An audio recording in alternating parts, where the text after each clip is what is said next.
New Artist Spotlight Podcast. Well, hello, everybody, and welcome back to another episode of the New Artist Spotlight Podcast. I am your co-host, Origin Cross, joined today by my amazing co-host. Hi everyone, I'm Lisa Haden, and today we are joined with our guest, Amaury Laurent. Hi, how are you? Hi guys. Very well, thank you. Thank you for having me. Well, thank you for being joining on. us. So can you kick this off and tell us a little bit about yourself? Yeah. So my name is Amaury. I'm a musician and a film composer. Professionally musician for about 20 years now. So it's been a while. I started as a performer, like doing a lot of weddings and stuff. And now I'm writing a lot of music for feature films, commercials, short movies, everything that needs music. That's awesome. So how did you initially get into doing that? Like, what was your first break into that scene? Well, it didn't happen. There wasn't any big, like something big that was happening or surprising. It was a lot of work. It took a lot of time, that's for sure. I went the hard way because I studied literature and not music. I never took a music lesson in my life. So I didn't have also the network, usually you do a film school or something like that. And you have a lot of contacts, like directors, producers, whatever. And then you can go in, that way. That's the normal way. And for me, I wanted to make music for a living, that I was sure of it.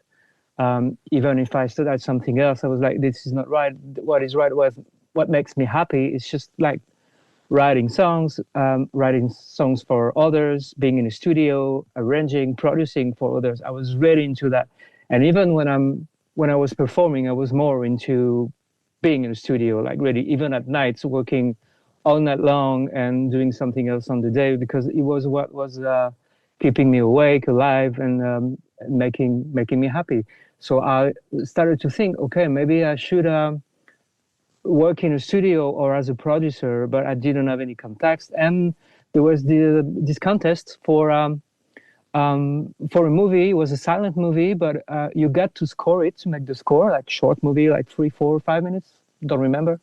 And if you won that contest, you had to play with your band in the cinema in front of the audience. It was like, oh, that's kind of interesting. And I like challenges. I like new stuff. I don't like to sit my ass and just do the same thing all over again. I can't do that. I'm not good at it. I'm bored very, very easily. And I was like, okay, I want to try it. And I was like, almost 30 years, like 28 something, maybe 30 years old. And I won the contest and I played there and was like, but what I really liked about it wasn't playing in front of the audience, because I didn't really like that. And I was really enjoying just crafting the music alone in the studio, and taking care of all the instruments and making the scores and everything, every little details that made the whole ensemble alive. And I was like, oh, okay, that's nice. So I'm going to make that more of that. And I scored a lot of film that were taking scenes and putting my music on it and sending that to people. And I got one first short movie. So of course it was for free at the beginning. And I made that more and more and more and more, and I'm still doing it now. So that was, but it took some time. It took years and years, and I put a restart on my life at a point, because I had to quit everything in France. I'm obviously, my accent, I'm French, and I had to restart my life in Germany. So 10 years ago, I came to Germany, no friends, no contact, and I knew nobody except the mother of my child now, my wife. And I was like, okay, well, it's an opportunity to start fresh. And I put myself like in this mind setting of being more a composer. And I tried to make contacts, and I'm still here doing the same thing. So it worked out a little bit. Not easy every day, but hard work always pays off, right? So, yeah. Well, that's an amazing journey. So am I right in thinking that you're self-taught, you're a multi-instrumentalist, so you can play more than one instrument, but you're also self-taught in terms of Yeah. production? So how was that journey for you? Because personally, I find production quite difficult. So how did you find it in comparison to teaching yourself musical instruments? You mean like how do I get to play a lot of instruments, or because producing is something a bit different? I mean, Yeah, it's still working with your ears. I think that's the most important. But I mean, it was very easy. I mean, I found a guitar in a cupboard at my parents' place, and I tried. And 2 minutes after, I was like, okay, I can do this Nirvana riff. It was in the '90s, so I was, oh, that's pretty cool. And it was the same with other instruments, but I mean, it's not like I'm touching something. I'm really bad at like playing cello or violin. I do that a little bit, but I cannot play very shredding stuff, or even vibrato is killing me. It's super hard to do. I'm not very good at wind instruments, but I'm hoping to start learning the clarinet soon. I'm gonna try because I really like this instrument. But it's mostly string stuff. You know, when you play guitar, it's very easy to play banjo. It's very easy to play mandolin. It's very easy to play everything it's connected. It's the same family, instrument family. And the piano is not so hard as well. You just need to spend time on it. And drums, percussion, it's also percussion's family. It's rhythm. It's something you had in your body. So I don't know. I would be really bad at teaching music, really, because of that. Because for me, it's more of a feeling, you know, relationship that I have with instruments. And I think, yeah, and for the producing part, it helps because I'm thinking in terms of colors a lot of times when I'm composing stuff, which is a bit weird to say because I'm working with my ears, but I'm seeing kind of colors at the same times, and I'm trying to make these colors just like you do a painting, go together, create a new form of color of something new, and it's just the same for the instruments, really. Um, that's all I can say. No, that's I really mean, fascinating. yeah, it's really fascinating. It's like I don't know. People always make the joke like some people turn down the radio in their car to see better. Yeah, And so it's kind of weird like how our senses can like kind of like overlap with each other, right? Like you're hearing but you're seeing, right? So like you're visualizing the music in a way, right? That's really really cool because it almost seems counterintuitive, but that's how it works for you. That's how your brain does yeah. it, right? That's really cool. And so I guess how did you go from well, I can play instruments, right? And make the transition to okay, I can play instruments and now I am good enough um at hearing music that I can now put together music that captures an essence of something else. It happened over time and over a long, long time because at the beginning I was singing very, very bad as well. I remember in school when I was like in not the first grade, the I think it's seventh, eighth, ninth grade. We're doing that differently in France, but anyway, um, I was really bad. I couldn't sing like properly. I was out of tune. I was really ashamed of my voice, and you know, it was. I was bullied as well by the guys who could really sing well and stuff. So it was, um, and then it's just, I don't know. I started to play and I started to compose stuff, but I was also really bad, really at it. I wasn't good at all, and I didn't. I worked it out on my own. I heard a lot of music, different kind of music. So that's also an advice I can say. Even if you make just like indie pop or whatever, you should go to a jazz concert. You should go see a big band. It's something. It's gonna bring something different to your body and your mind. Classical. I was just hearing a lot of different music, and went to a lot of different concerts, and I asked a lot of questions to people because I'm curious by nature. And all in all, over time, after like, I don't know, 10, 15 years, I could be able to write something okay, I think. But it's really a journey. I mean, I don't consider that I'm a great, I don't know, I'm just doing things that I like, that moves me, that I feel is right for me. also, it's always a photography at a time. What you do now, it's going to be, if you write the same song in 2 years, it's going to be totally different. And it has to be different because over time you change and everything change within you. Everything is very intuitive. It's very hard to explain, but it just works, I think. And being in a moment, being curious and try to, I've been never able to have like a score sheet and study that. I'm doing that now because I have to for films.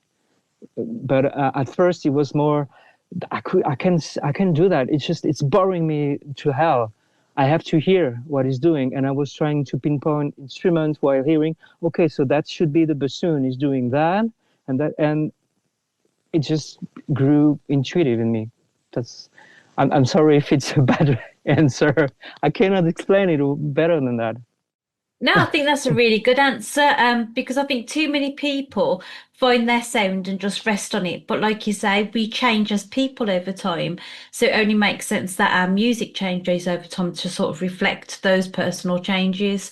And I think that your voice is beautiful now. It's absolutely lovely. So you've done a fantastic job. Those bullies can shut up now. Thank you. I noticed that in 2024 you got 3 awards. Could you tell us a little bit about those and like your highlight of your career? Which one would you consider to be the highlight? I was really surprised when the mail came. I mean, it is something, award is something you have to apply to always, all the time. People don't just pick you up. Maybe the Oscar does, I don't know, but not the regular awards. And it's the German film music community that every year is giving awards to best composer of the year or something like that. And I was really surprised when I received that in my mail. I was like, yeah, okay, that I showed that to my wife and I was like, no, it can't be right. I think they got the wrong guy. And she's like, no, it's your film, it's your name. I mean, they didn't get the thing wrong. It's just, and I couldn't really believe it. And I think it's that's still the most important for me because it was having kind of a recognition by all the people that some are my film composer heroes. So, and you get this recognition from people that you really, really respect a lot. And you heard their music over the years and trying to do not the same thing, trying to do your thing, but you just, yeah, that was a huge honor. Because also it was in Germany, and it's a new life, it's a new country for me. I'm here for now. It's been 10 years. You know, I had to learn the language. I had to, read it all over, and so that was kind of okay. You're like on the right path, yeah, or something like that. It gave me that feeling. That's great. And you talk about being in Germany now, being originally from France. You're speaking less in English. So how many languages do you speak, and are you fluent in? 3 every day: German, French, and English. And I use it every day, really, because I have a kid, so I speak only French to my kid. Mhm. We speak in English at home, more and more German. I speak also German every day. Because now, I'm fluent anyway, so I'm very comfortable speaking German. It's fun. It makes one very tired at the end of the day, but it's very fun. It keeps you alive, Seems like you have an ability to just learn things like music Yeah, and no, language. I put some work. That's the thing. Every time people say, "Yeah, are you talented or you're natural or something?" But I'm not. I'm working my ass off, and I worked really, really hard. German, I'm not good. You get that from the interview so far. I'm not very good at school. I'm not a school learning person. I can go sit my ass, in a school class and say, okay, I'm gonna learn and make my German B2, C1, C2, whatever. I learn watching the TV. That's how I learned the best. I was just laughing, watching comedies, putting subtitles every day, a lot, podcasts, whatever, and trying to speak and read a lot because I'm a very visual person. I have a visual memory more than my ears are good, but I have more of a visual memory. It's also the same. I mean, intertwined with the colors and stuff. It goes together. I read a lot of children's books as well, and it was a lot of work. It's just not. I'm not ready. I don't think I have facility to do something, or it's easy for me to do something or another. It's just, yeah, you have to work. Absolutely. So you mentioned that you have a child, and that's why you moved to Germany to be with the mother of your child, your wife. Yeah. So how does having a child impact your work in terms of writing music and concentrating? We've all got children in here, so we like to talk about sort of life, Oh, wow. work, music balance. That's a very good question. I'm very unprepared for that. Very surprising. Very, very good. Very interesting. It's very moving in a way. It gives you a whole.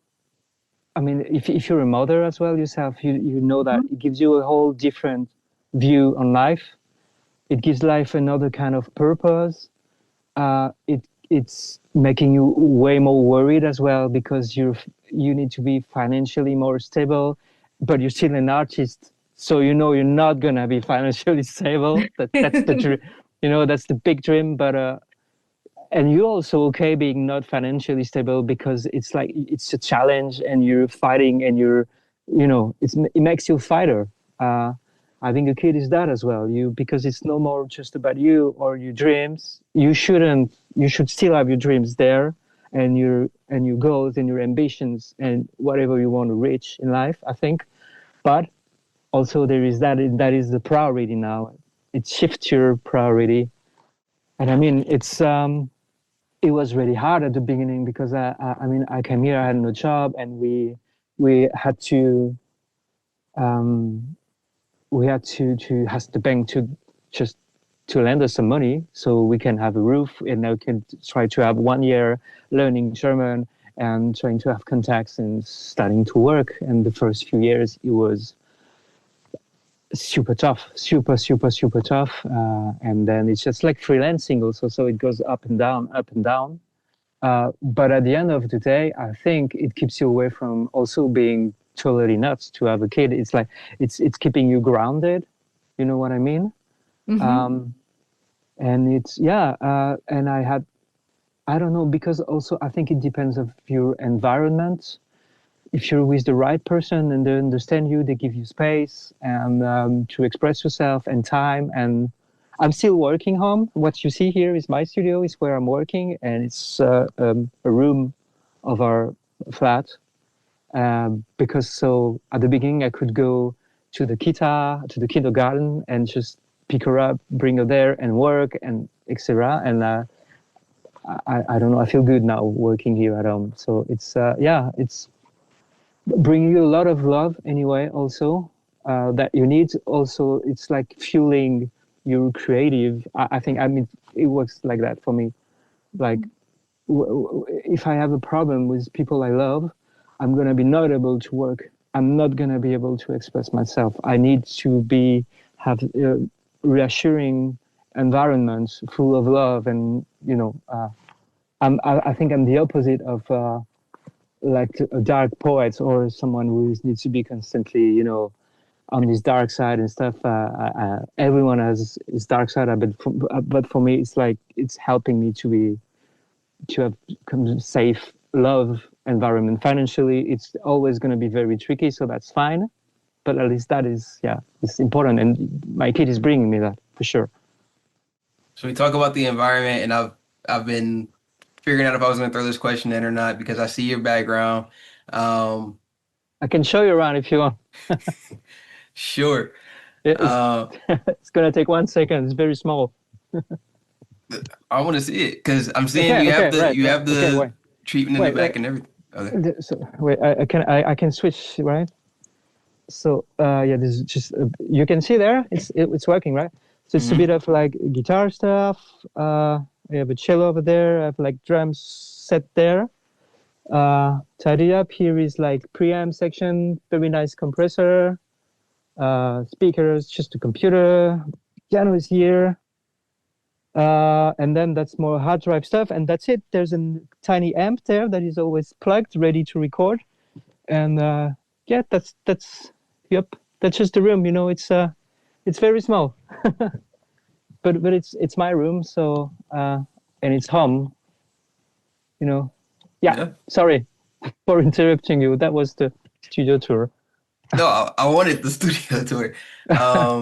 Because I mean, looking at yours, and this is mine, right? So I'm looking at it. I see you have you have like the sound treatment around the room and things like that, right? And obviously, Yeah. being a composer and working with your ears, that's an important part of the sound space that you're in, right? How Yeah. were you able to kind of figure out like what needs to go where, what's gonna actually treat the room in a right way, and Oh, I'm a very lazy person. I would love to have someone coming over, like a professional, but I mean, it's not my home, my place. We're renting the place, so I wouldn't do that. If I have one day a place that is mine, I would, and I have money for that because it costs a lot. I would totally enjoy having someone professional coming and like soundproofing and saying, okay, here we need that, here we need that. So no, I just did it. I didn't do so much. I did a little bit like bass traps, uh, diffuser there on the other side. I have stuff on the ceiling. That's very important. Where you listening to stuff, to have something over your head that is like, I don't know what in English. It's kind of a big foam stuff, soundproofing stuff over Mhm. your head. That's very important when you're on the soft spot when you're listening. But other than that, it's not. I'm not a mathematician or anything. It's just it sounded okay, and it looked good. Yeah, it does look good. Mm. But it's more about that. It's like I have small lights, and I need to feel good. It's just environment where I need to express myself. But at the beginning, I was in the place exactly like you. I work with a small computer, and I made my first TV series with a very small computer, a very small sound card, with like one guitar, one acoustic guitar, one bass, one electric guitar, a very, very small amp, uh, and that was it. And I had nothing on the walls, and I had no speakers, and it was just, it worked out. It always worked out. If you want it, it's gonna work out. You know, it's not about the gear you have. It's about what you feel and what you put, and the love you put also in what you do. I think that's more important than how it looks like. That's just as long as it's good for you, you're feeling well. That's rest is not important. Yeah.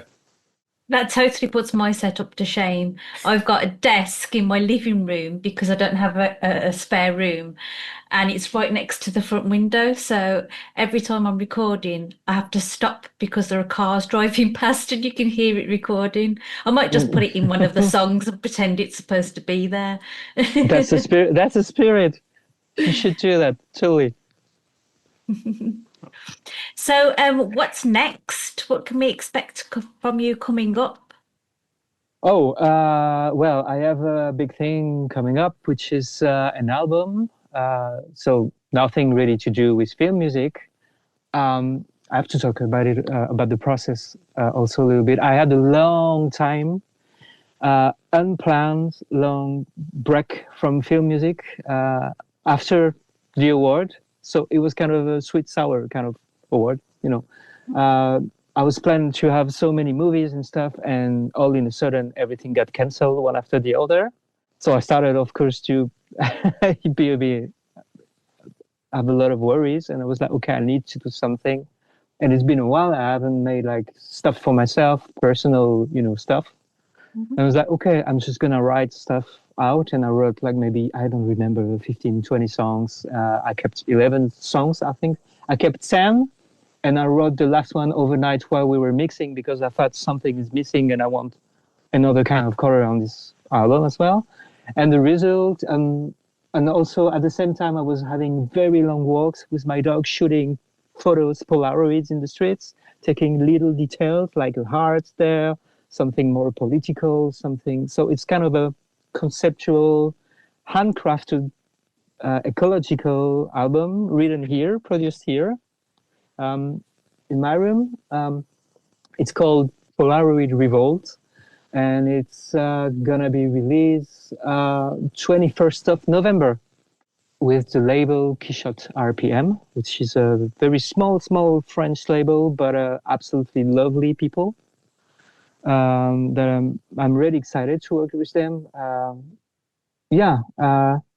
And we make also a physical release, so that's actually something that was on my bucket list.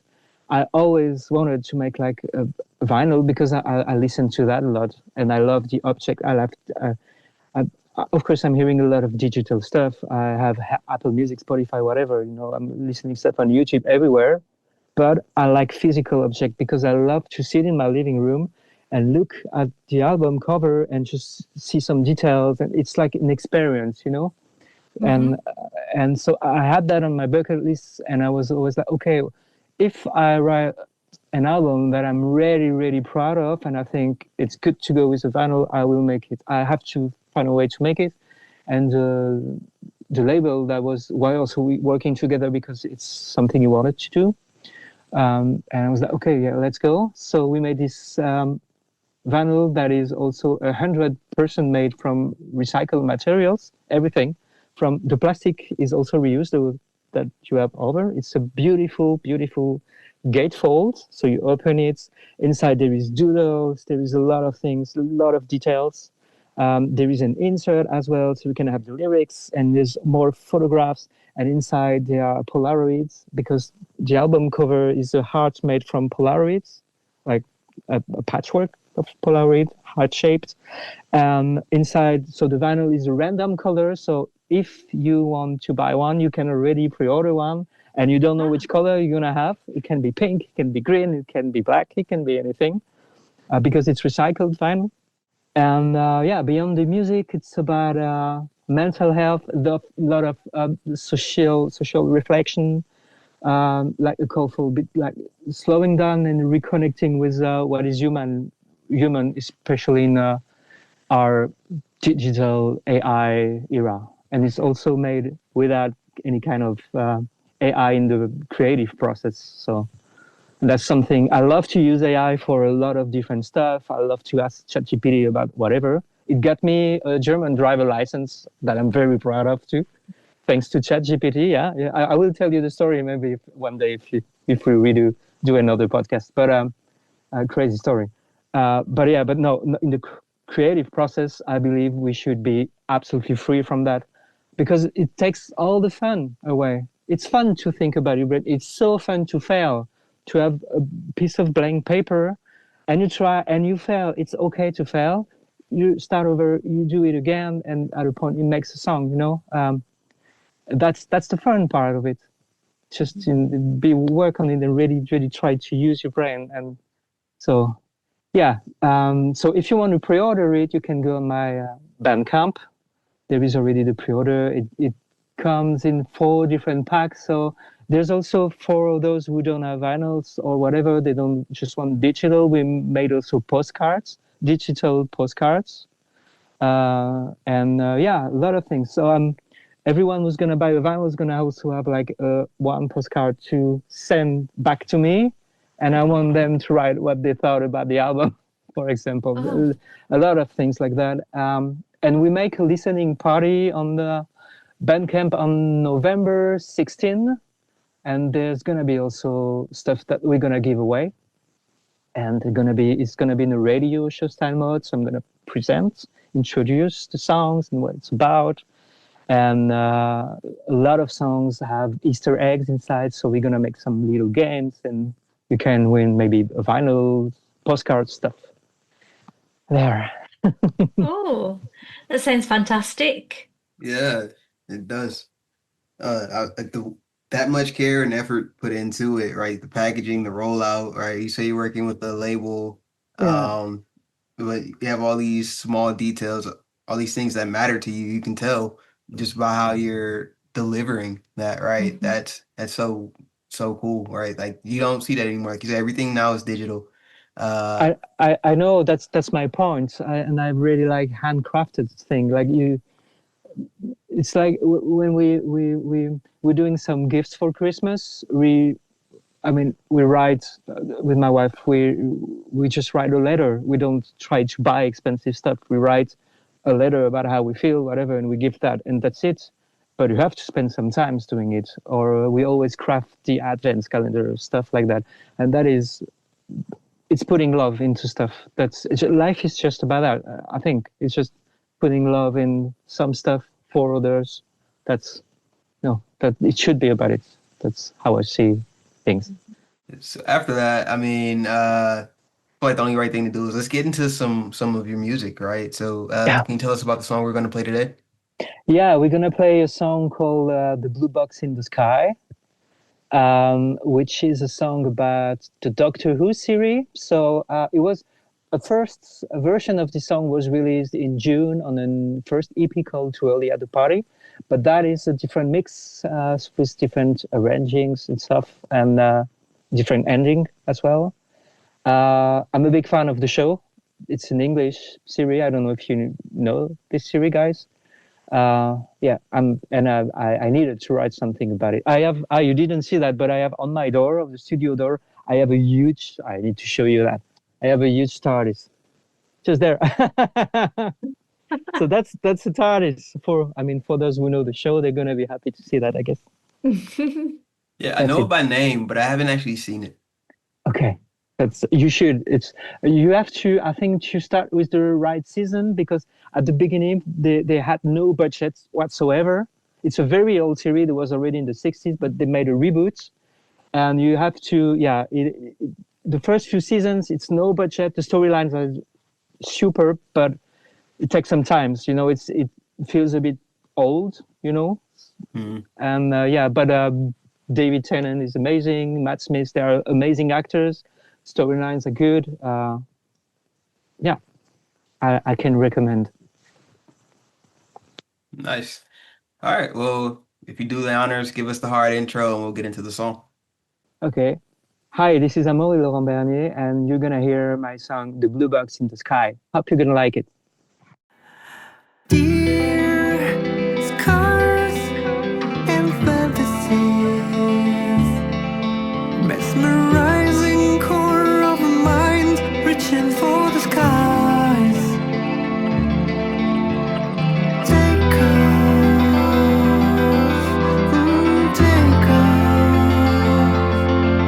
Don't you dare hold on to the past when you wave goodbye.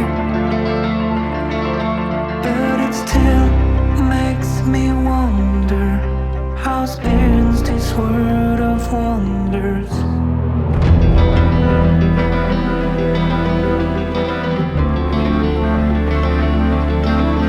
Where's my blue box sleeping in the sky? Fish fingers and custard. Blue box sleeping in the. Where's my blue box sleeping in the sky? Wake up, time.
like a cup of tea? Right, that was Amaury Laurent with the song The Blue Box in the Sky. So if you want to go check that out, you can stream it on Spotify or other major streaming platforms. And so with that one, could you give me a little context on the album cover or the song art for that one? The album cover of this particular song. That's two different things. This album cover here. Yeah. Oh, this one. Oh, so this one is from the first EP, right? Yeah. I mean, it's also from the album. It's the exact same cover, but on the album you have a patchwork of Polaroids, Mhm. and on that you just a black heart. And we made a second EP that was a white heart with one of the Polaroid at the background. Does it make sense what I say? Mhm. Okay, so everything is together. It's intertwined. It's thought. It's just thought as a whole piece. Yeah. Okay. So do you have a you obviously you kind of like this Polaroid Yeah. you like Polaroids. Does that stem from somewhere? No, I mean it's just because I don't know where it's coming from. I like photographs. I like to go in museums. I have a card that I go very often. I can go for free for the whole year. That's the thing in Germany when you're a Künstler, an artist, you have the opportunity of having that for almost nothing. I'm paying like 40 euros a year just to go into that huge museum, and I can go every day if I want and just go see some beautiful paintings and stuff. So I'm interested in a lot of different arts, not just music, and photographs as well. And I went there and I saw an absolutely beautiful exposition about like a photograph in black and white. And I like, actually, I have a Polaroid like at home, and I start just to play with it and have fun. And also, I have a dog, so I'm going into long walks with her, and starting just to shoot stuff. And it was quite at the same time that I was starting to write the first songs, and it just made everything was like, okay, that's just I want to go that way. I want to try something with Polaroids, with more than just one art. I want visual stuff with hearing stuff with I want everything to be together. So I think it's gonna make the album more interesting. Sorry, someone was texting me at the same time. Entschuldigung. I like that, but since I finished the album, I didn't shoot so much Polaroid. So it was really more I was into that kind of creative process of doing it. But now it's a bit over. It was like, I don't know, it was just on the moment. Like when you write a song, it's about one moment. And I kind of like that as well, that it's related. A song is a photography of one moment. When you write it, you're in a certain state, so you write that, It's like putting click on the moment of your life. That's what a song is, I think. So it went well together. I like the sound of that. That's really good. And it seems like you quite like old school sort of things. So you prefer to have photos in your hand rather than digital, and like you say, a record rather than just streaming things off Spotify. So are you the same with books? Because I refuse to get an e-reader because I like to hold the physical book. Yeah, and the smell of books. I like to go into libraries to smell books. Just that it's it's giving another sense. But no, I'm actually a huge nerd. I love technical stuff. I love boss world. I like I'm very old school in certain things, but I also can spend lots of time trying to see the new technologies and stuff. So I'm just very curious. When we talk about AI, the thing that came to mind is one of the most recent songs I wrote. Obviously, I wrote it and everything, and I got the mix back and everything, and I'm like, I don't like the song. I think this is a bad song. Like you said, sometimes you fail, and it's okay to fail. And then I had a friend of mine, and he was like, he reached out and he was like, hey, I found this Suno program, and it makes AI music. And I was like, oh, well, I was like, I don't know, throw this in there and see what it does. and it took the lyrics, and I was like, oh, okay, wait a minute. I didn't write a bad song. I just can't sing, and I don't like my voice. So Okay. that was And so what's the end of the story? You made that with Suno, or you made it sing the thing, and you produced the song, and you had just these vocals AI on it, or there is no end of the story yet. Nothing happened. I okay. just heard what it could sound like if somebody else's voice was singing it. But I think for me, I don't know if it's a pride thing, but I'm kind of in the same way. I don't want to. I have a hard time just giving my stuff over to someone, or in this case, something else. Mm, So, kind of what I did was I had my engineer just kind of go in, chop out the parts I really didn't like, and then kind of made it from like a full song into more of like an interlude. So that if I put it out as part of a project, it'll just be kind of like the best parts of what was originally there. Um, okay. As long as you finish it, I think that's also very important when you start. You should always finish what you start, even if it's you think it's a bad song, or you have to close the circle. I think that's. I mean, at least for me, I can't do otherwise. Even if I know it's a shit piece, close the circle, finish mm, it. Even it can go. Yeah, that's maybe the moment to try different things for sure. Yeah, yeah. Yeah, I thought that was interesting because you brought up the AI and yeah. how like, oh yeah, I use AI, I use ChatGPT to do these things, but just for the music, like I want that to be authentic from me. So I just Yeah. relate in that way. I think it's also about taking pride in your music, because I don't understand how you can really be proud of a track that you put out there if you know that you haven't really written it, if it's being done by an AI or something or someone else. Yeah, You haven't got that sense of accomplishment then, because it doesn't feel like you've quite done it by yourself, if that makes sense. that makes sense. Yeah, totally. Yeah, I don't know. I wouldn't be able to use AI apart from doing some administrative stuff, tasks, Mhm. or try to find some or ask a question and find something that I cannot really find by myself, or I'm in a hurry, uh, yeah, it makes sense. It makes sense. I don't know. I don't even want to go that way. I don't want to try. For me, it would be failing myself and not using my brain. But I mean, also because I'm able to do that, totally understand people that cannot sing or they cannot play an instrument, and they want to use that kind of websites. So they have drums, so they have whatever help them to finish the song. It's Mhm. I don't want to criticize that because everyone has a different story and has different abilities.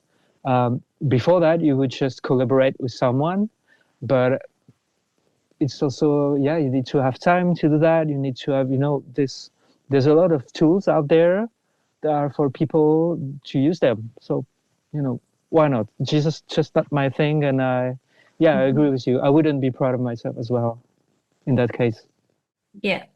Well, also, it's a case of before you would have had to have either learnt to do that thing or, like you say, collaborate with somebody else. But now it's so Mm. easy to just use a computer in the space. It takes away that need or that drive to want to learn something new in Yeah, some yeah, respects. that's the thing. It's kind of about it represents the world now. I mean, people are very much in a hurry for everything. That is, I find that to be a sad thing, and I find myself sometimes to be that kind of person. I don't have time for that, or I don't have time for that, and it's such a bullshit. Of course, you have time, and you should take the time. And the more and more things are going faster and faster, it's like going on Instagram. If it's more than 10 seconds and if it has no subtitles and if it's not one cut every second, people are getting bored and they just swipe because there's so many stuff that you can see. They're gonna find something interesting. So they just want something very fast that they can grab and that they can use and that they can consume very, very fast and throw it away after that. Okay, but it's just they need things to be fast and they don't really. It's how the world is now. So it's not surprising me that it's the same for music or films or everything. But also the tools are there, so we have to use it. It's there anyway. It's gonna be there tomorrow. So It's almost like a balance, right? Because we move in a direction where it's like the barrier to entry changes. yeah, Right? It gets easier and easier. So with music, in the beginning, you had to be talented. You had to be in the right place at the right time to meet the right people to put you in a position to do the thing, right? Like to be a big artist, you had to be talented. You have yeah, to get on a record label. You have to be promoted. The song has to catch on, go to radio, do all those things. And then it became kind of easier because you had to learn how to play the instruments and everything, right? And then you got to yeah, a point where you could, you could mix and master digitally, you could produce digitally, and then you didn't have to get signed by a record label because there was like a DistroKid or a CD Baby or a TuneCore. You could put your own music out, right? Or SoundCloud, and then Spotify and Apple Music. You could go direct to consumer with your music. You didn't have to go through some yeah. big entity, right? And then you didn't have to be able to sing as well because you could use auto tune. And then it kind of just progresses to like, okay, well, now more people are able to be involved, more people are able to express themselves and create things that weren't there before in a new way. But it's like, how much of it But is a merit and how much of it is yeah, a but which is a good thing, you know. I don't see that especially as negative. I think then it's your own ethic that you have to have, and that it's I think it's beautiful that everyone can release something easily, because there's a lot of talents to be released. The downside of it is like there's also shitty music, of course, because there's more stuff. But it's good that it's not just like a reserved to kind of a elite, to certain person. They have a label, they can release music, and other people that are very, very talented, they can't. And so it's a give and take. It's always been like that. But yeah, now you don't have to sing in tune, or I mean, the big artists anyway that do concerts, they're able to sing, and you know who these guys is, and they're more respected anyway, you know. So I think it's, yeah, I don't know. I have a hard time also sometimes to adjust to because it moves so fast. It's one day it works that way, and the other day there's something new and it works another way. And now we have this problem with Spotify AI bots and them investing money in. I mean, we're not gonna talk about that because it takes a lot of time, but word evolves 1,000 times faster, you know, than before. So I think we would have the same conversation in a year from now. We talk about something else that came up, and you know, and it would shift our thinking and our opinions, and that's also the beauty of it. It's good that the world is evolving, that it's not just, you know, the same thing, but then you have to have your opinion and strong opinion about it, and it needs to be regulated in certain way as well, so it's fair, you know. Yeah, sorry. I mean, it's a huge topic. There's so many things to say, and it's a very passionate topic. But yeah, let me know if I say something stupid or out of, you know, context or anything. There are no stupid things on this show. You can say whatever you like. Well, there is one stupid thing on Ooh. this show, because it comes with such a great penalty that if you don't do it just right, just the reactions can be so harsh and so permanent, Yeah. almost, right? Yeah. You know, because every time there's this thing that happens where you get asked these questions and you have to get these answers off so quick, and you have to be so like quick on your feet and be able to react so with such agility and so nimbly, right? Yeah. And you know, sometimes people they don't, and then, you know, after that their career just fizzles out because just that one stupid thing, you know. Yeah, true. It's something, you know. What is it, Lisa? What It escapes me. Oh, I think you might be talking about the Quickfire Five. That's it. That's what it is. That's what it is. Amaury, are you familiar with the Quickfire Five? I've seen some episodes. I remember an epic episode with Andres, especially. Okay. I know he's listening. He's always listening. Yeah. Okay, so you know that we're going to fire Fire- 5 questions. Fire And it you've up. Yep, you've got 15 seconds to answer each one. And if you don't answer them in the Shit, time, You know, I'm the kind of person who's like rambling all day long. I'm speaking a lot. I'm talking a lot. It's gonna be very, very hard for me. How many seconds again? 15. For everything. So that makes three but- 3 seconds per each- question. No. 15 seconds per question. Oh, shit, it's because it's very hard then to explain your thing. All right. And do I have time after? No, I don't. Okay, all right, fire it up. Let's go. Okay, but just so you know, if you fail this, we remove all of the music from Spotify. You have to hand back all your awards. We come round, we take all your studio from you and everything. You have to start all over again. I'll change my name. I'll find a way. Okay, right, Origin, do you want to kick it off? I will. All right, I'm focused on my feet. Question number 1. What is your favorite song from the New Artist Spotlight playlist? Too long, Charles Connolly. We share a similar universe, but also a different kind of word, and I think it's very compatible. I love it. Beautiful melody. Excellent. Okay, question 2. If you could have dinner with one famous person, past or present, who would it be? Man, no. I would say, I would let my grandpa. Just my grandpa. I have a lot of questions to ask him, and I miss him a lot. Oh, Right. oh, that's the nicest answer we've ever had to that question. Question number 3. What is a successful career to you? Be happy, and you can look back and be proud of you, and don't regret a single thing that you did. Excellent. Okay, question number 4. What is your most embarrassing musical moment to date? To date, yeah, I was first concert with a new band, and I put the capo in the wrong. I mean, it was a half, a semitone down, and I fucked it up. I fucked up, and the whole band was playing in the right, and key, and I wasn't, and I spent 20 seconds like thinking, what the hell is happening? And that was my fault. Very embarrassing. Very first concert, first song, first concert. Amazing. True. Love it.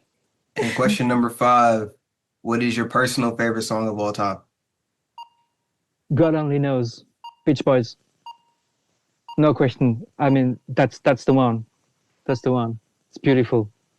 I could hear that every day, like all day long. Like, yeah. Okay. All right. Yeah. Not You did bad. I well. don't know. Question Not bad. 4 with the timer up, but I think you did pretty good. Mm. Just fighting for it. Just not trying to start over. I like it. Oh, down. I was looking forward to getting that studio as well. Oh yeah. I wanted the lights just so I can spice mine up a little bit.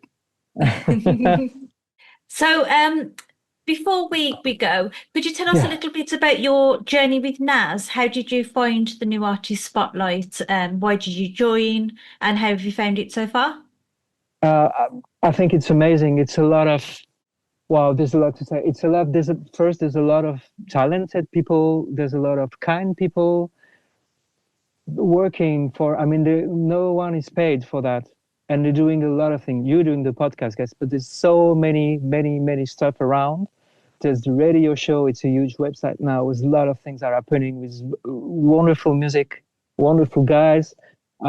It's like, it's a community, of course, of artists, like musicians and stuff, but it feels more like a family, I think. It's not about the numbers. It's more, people will care, will engage. You have a question, you're lost, you can ask.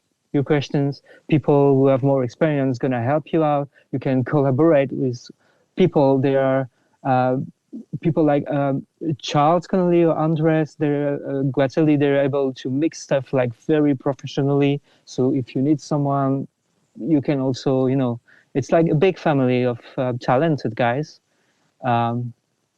Thank you, guys. Thank you. Thank all the guys who made that. Ed, I think, he's created that.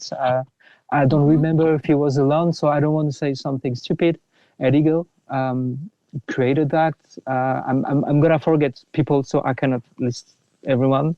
But you're doing an amazing job making that alive and making actually a safe place for everyone. So yeah, and with kindness, and it's wonderful.